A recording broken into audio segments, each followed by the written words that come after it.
নমস্কার বন্ধুরা, আজ আমি আপনাদের সামনে আরেকটি নতুন রেসিপি নিয়ে হাজির হয়েছি।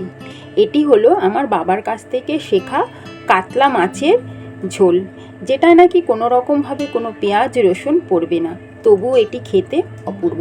তো দেখা যাক আমি এটি কী করে করেছি। প্রথমে মাছগুলো আমি ভালো করে ধুয়ে এর মধ্যে নুন, হলুদ, লঙ্কা এবং কিছুটা তেল মাখিয়ে নিয়েছি। তারপর আগে থেকেই আমার কড়াই গরম করা ছিল, তার মধ্যে আমি মাছগুলো দিয়ে মিডিয়াম ফ্লেমে আস্তে আস্তে লাল লাল করে ভেজে নেব। আমার বাবা না কোনো রকম পেঁয়াজ রসুন খেতেন না, কারণ উনি বৈষ্ণব ছিল। যেমন বৈষ্ণবরা শুধু মাছ খায় দেখবেন, ওনারা কিন্তু পেঁয়াজ রসুন ডিম মাংস কিছুই খায় না। তাই আমাদের বাড়িতে যা মাছ হোক না কেন, সেই মাছের মধ্যে কিন্তু কোনো দিনও পেঁয়াজ রসুন ব্যবহার হতো না। তাও যেন ওই মাছের ঝোলগুলো খেতে অপূর্ব লাগতো। তাই তো আমি আজ আপনাদের সাথে এটা শেয়ার করছি। আমার মাছগুলো আপনাদের সাথে কথা বলতে বলতে ভাজা হয়ে গেল, বেশ ভালোইভাবে ভাজা হয়েছে। এবারে এগুলো আমি তুলে নেব। এবারে এই তেলের মধ্যেই আরও মাছগুলো রয়েছে, সেগুলো আমি একই পদ্ধতিতে ভেজে নেব।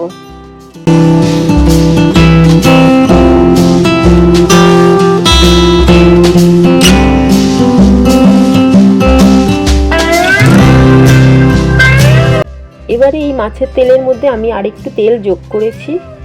এবারে এর মধ্যে আমি দিয়ে দেব গোটা দুটো শুকনো লঙ্কা, তেজপাতা ও জিরে।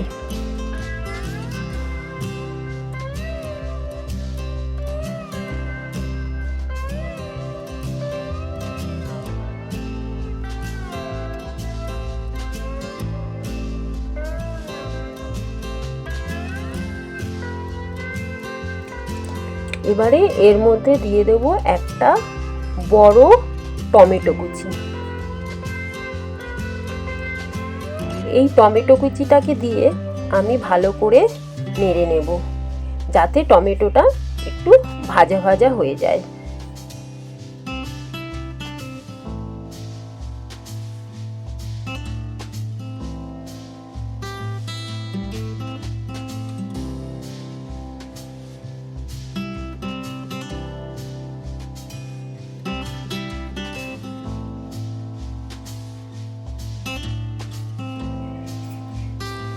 বেশ ভাজা ভাজা হয়ে গেছে। এর মধ্যে আমি দিয়ে দিলাম 1 চামচ আদা বাটা।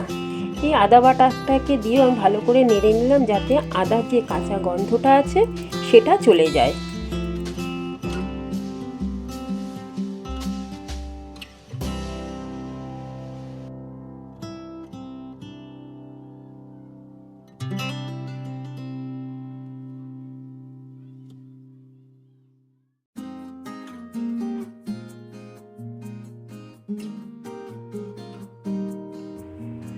এবারে এর মধ্যে আমি কিছুটা জল দিয়ে দিলাম। জল দেওয়ার পরে এর মধ্যে আমি দেব 1 চামচ লঙ্কার গুঁড়ো, জিরের গুঁড়ো ও ধনের গুঁড়ো। তারপরে দিয়ে এটা আমি আবার বেশ ভালো করে নেড়ে নেব। নেড়ে নেওয়ার পরে আমি এটাকে কিছুক্ষণের জন্য ঢাকা দিয়ে একদম লো ফ্লেমে রেখে দেব। কিছুক্ষণ বাদে আমি ঢাকাটা সরিয়ে দেখুন আমার তেলগুলো ওপরে উঠে এসছে, তার মানে আমার মশলাটা প্রায় কষানো হয়ে গেছে।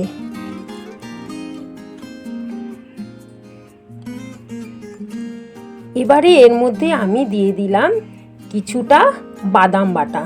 আমি এখানে চিনে বাদাম আর চারু মগজ ব্যবহার করেছি।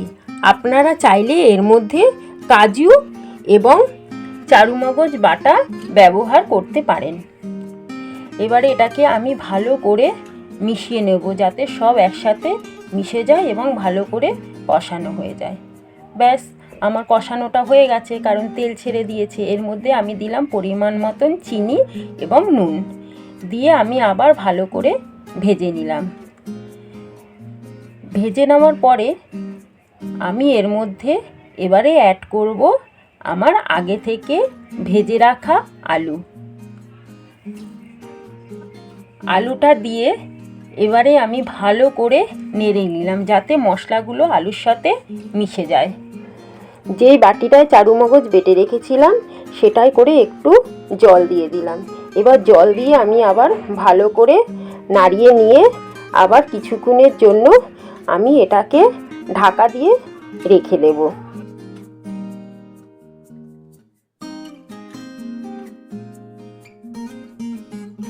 ব্যাস, এবারে ঢাকা সরিয়ে আমি আবার একটু কষিয়ে নেব। কষিয়ে নেওয়ার পরে আমি এখানে পরিমাণ মতো জল অ্যাড করব। সবাই বলে পেঁয়াজ রসুন ছাড়া নাকি মাছের ঝোল হয় না, কিন্তু পেঁয়াজ রসুন ছাড়া যে এত সুন্দর একটা মাছের ঝোল হতে পারে, তাও আবার কাতলা মাছের, আপনারা না খেলে বুঝতে পারবেন না।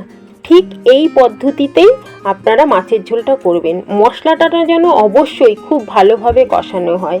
হ্যাঁ, আর যে কথাটা আমি বলতে ভুলেই গেছি, মাঝখানে আমার মোবাইলটা অফ হয়ে গেছিলো, তাই হলুদটা আমি দেখাতে পারিনি। আমার ঝোলটা ফুটে এসছে, তাই আমি এবারে এটাকে বন্ধ করে দিলাম। ব্যাস 10 মিনিট ফোটানোর পরে আমি আবার ঢাকাটা খুলে নিলাম। আমার আলুগুলো দেখব সেদ্ধ হয়েছে কিনা। আমার আলুটা সেদ্ধ হয়ে গেছে। এবারে এর মধ্যে ভেজে রাখা সব মাছগুলো আমি এক এক করে দিয়ে দেব।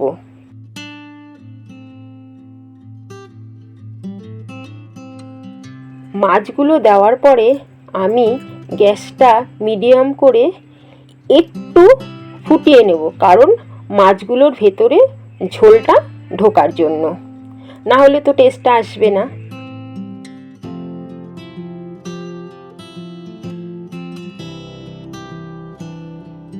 আমার ঝোলটা ফুটে গেছে, মানে আমার মাছটা পুরো কমপ্লিট। এর মধ্যে এবারে আপনারা চাইলে একটু গরম মশলাও অ্যাড করতে পারেন। আমি গরম মশলাটা দেইনি, যেহেতু আমার বাড়িতে গরম মশলাটা খুব একটা পছন্দ করে না, তাই আমি এখানে শুধু ধনেপাতা ছড়িয়ে দেব। ব্যাস, এবারে আমার রান্নাটা পুরো কমপ্লিট হয়ে গেল। আমি এবারে গ্যাসটা বন্ধ করে কিছুক্ষণের জন্য কড়ার মধ্যে রেখে দিয়েছিলাম। তারপরে আমি মাছগুলো পরিবেশনের জন্য তুলে নিচ্ছি। আপনাদের এই মাছের রেসিপিটা কেমন লাগলো আমাকে অবশ্যই জানাবেন। আবার আমি নতুন রেসিপি নিয়ে আপনাদের কাছে আসব। আজকের মতন তাহলে আমি আসি। টাটা, সবাই ভালো থাকবেন।